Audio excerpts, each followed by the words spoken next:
Anusha, consultant at Dr. Vijay's Cosmetology and Hair Transplantation Center. So ఈ రోజు మనం PCOS లో లేజర్ హెయిర్ ట్రీట్మెంట్ గురించి తెలుసుకోవాలి. అసలు PCOD అంటే ఏంటి? పాలిసిస్టిక్ ఓవేరియన్ డిజార్డర్ అంటాం. సో ఇందులో ఏమవుతుంది అంటే హార్మోనల్ ఇంబ్యాలెన్స్ వల్ల మేల్ హార్మోన్స్ అనేవి ఎక్కువ అయ్యి so male pattern of hair growth అనేది వస్తుంది. అంటే ఇక్కడ మనకి అప్పర్ లిప్, చిన్, ఈ సైడ్ లాక్స్ లోని మనకి ఫేషియల్ హెయిర్ అనేది కనిపిస్తూ ఉంటుంది. ఇప్పుడు ఎవ్రీ ఒక 10 ఇండివిజువల్స్ లో ఒక 8 విమెన్ కి ఈ కండిషన్ అనేది మనకి ఫ్రీక్వెంట్ గా కనిపిస్తూ ఉంది. సో మనకి ఏంటి, సో ఈ ఫేషియల్ హెయిర్ కి లేజర్ హెయిర్ ట్రీట్మెంట్ చేయించుకుంటే సో ఫేషియల్ హెయిర్ తగ్గిపోతుంది అని అనుకుంటారు. But it is completely wrong అండి. మనకి అసలు ఈ ఫేషియల్ హెయిర్ అనేది PCOD పేషెంట్స్ లో ఎందుకు వస్తుంది? హార్మోనల్ ఇంబ్యాలెన్స్ వల్ల వస్తుంది. సో ఫస్ట్ మీరు మీ గైనకాలజిస్ట్ ని కన్సల్ట్ అవ్వాలి. కన్సల్ట్ అయినప్పుడు మీ గైనకాలజిస్ట్ మీకు ప్రిస్క్రైబ్ చేస్తారు. ఈ హార్మోనల్ ఇంబ్యాలెన్స్ కి కరెక్ట్ అవ్వడానికి మీకు కొన్ని మెడికేషన్స్ ప్రిస్క్రైబ్ చేస్తారు. ఆ మెడికేషన్స్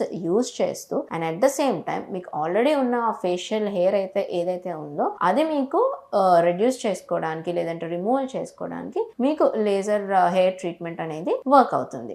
అంతే, ఈ రెండు కోఆర్డినేషన్ తో కంబైన్డ్ గా చేసుకుంటేనే మీకు ఎఫెక్టివ్ రిజల్ట్ అనేది కనిపిస్తుంది. లేదు అంటే మీకు వన్స్ మనం అండర్లైన్ డిజార్డర్ కరెక్ట్ చేసాము అని అంటే సో మనకి ఆటోమేటిక్ గా మనం ఈ లేజర్ హెయిర్ రిమూవల్ చేసుకుంటున్నప్పుడు మంచి రిజల్ట్ అనేది మనకి కనిపిస్తుంది.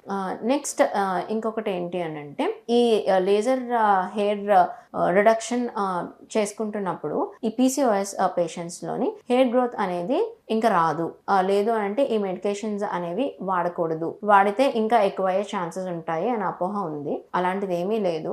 హార్మోన్ ఇంబ్యాలెన్స్ ని ఫస్ట్ కరెక్ట్ చేయాలి అని అంటే ఆ మెడికేషన్స్ ఖచ్చితంగా మీ గైనకాలజిస్ట్ ప్రిస్క్రైబ్ చేసిన మెడికేషన్స్ ఖచ్చితంగా వాడి తీరాలి. అవి వాడి తీరిన తర్వాతనే మీరు లేజర్ హెయిర్ ట్రీట్మెంట్ కి రావాలి. అవి యూజ్ చేయకుండా మీరు లేజర్ హెయిర్ ట్రీట్మెంట్ చేసుకుంటే ఉన్న హెయిర్ ఏదైతే ఉందో అది రెడ్యూస్ అవుతుంది. బట్ కొత్తగా హెయిర్ ఫాలికల్స్ మళ్ళీ యాక్టివేట్ అయ్యి మళ్ళీ కొత్తగా ఫేషియల్ హెయిర్ అనేది వస్తూనే ఉంటుంది. సో ఈ రెండు హ్యాండ్ ఇన్ హ్యాండ్ వెళ్ళాలి ఈ treatment. So do like and share this information. Thank you.